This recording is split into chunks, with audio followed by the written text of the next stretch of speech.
deputado Adriano Rafael. Bem. Sr. Presidente, muito obrigado.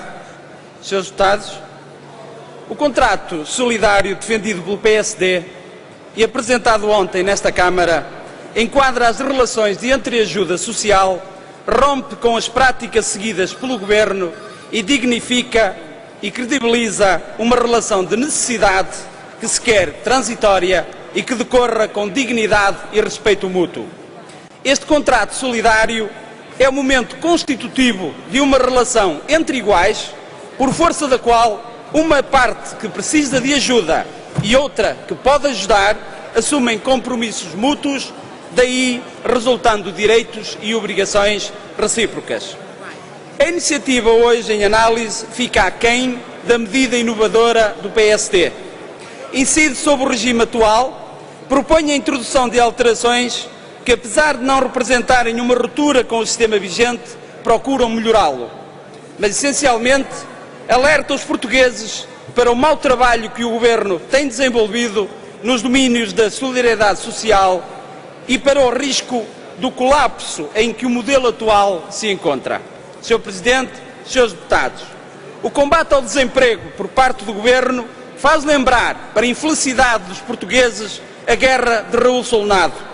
À segunda, quarta e sexta, alguns ministros ocupam-se a exigir aos portugueses sacrifícios históricos em nome da garantia da manutenção dos apoios da segurança social e dos incentivos ao emprego, enquanto outros senhores ministros dedicam as terças, quintas e sábados para comprar carros, nomear dezenas de comissários políticos e para adjudicar obras de milhares de milhões de euros.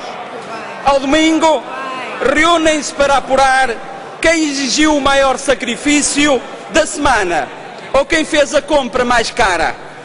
Recentemente tivemos dois vencedores em simultâneo. O Sr. Ministro das Obras Públicas, que num sábado assinou um contrato de 1.500 milhões de euros para a construção de uma obra que ficará totalmente inútil durante anos, mas que começará de imediato a gerar custos para o Estado. E a Sra. Ministra do Trabalho, que na mesma semana anunciou o maior aumento da taxa de desemprego das últimas décadas.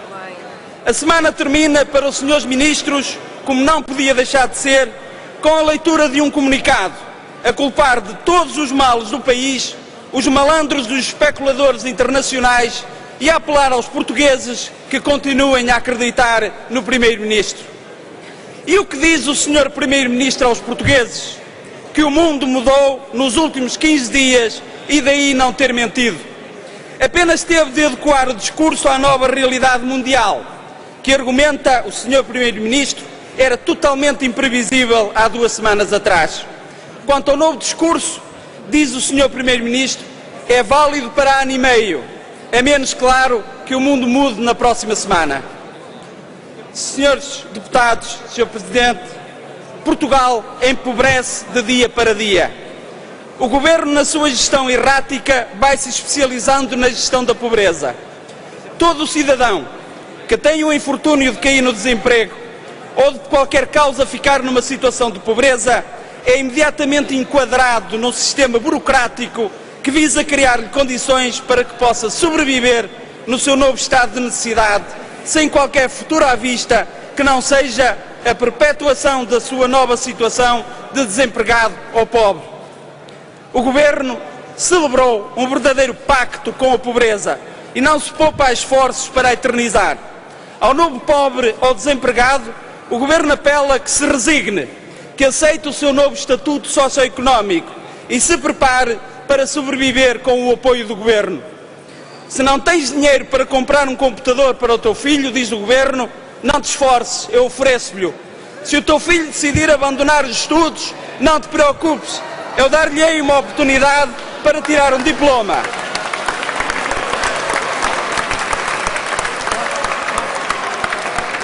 Eu dar-lhe-ei uma oportunidade para tirar um diploma em horário mais adequado e sem custos. Não está em causa, em algumas destas medidas, a sua maior ou menor bondade, mas sim a falta de transparência com que são executadas e a destruição de valores que as mesmas causam. Acresce que com a sua execução o Governo descura a sustentabilidade do regime da Segurança Social e põe em risco a sua manutenção.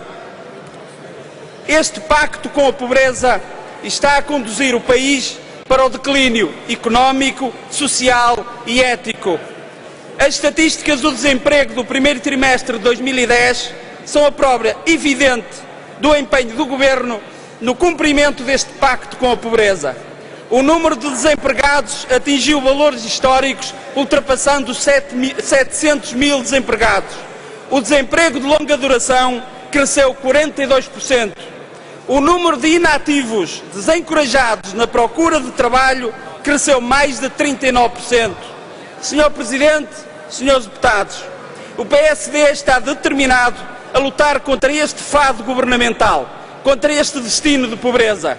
Os escassos meios financeiros que o Governo recolhe dos portugueses têm de ser mobilizados para o combate à pobreza e não para a sua eternização. Todas as ajudas e subsídios devem ter por fim último retirar do estado de necessidade o beneficiário, reinserindo-o na sociedade e nunca incentivar a que este se resigne ou acomode ao seu estado de desempregado ou pobre. Disse.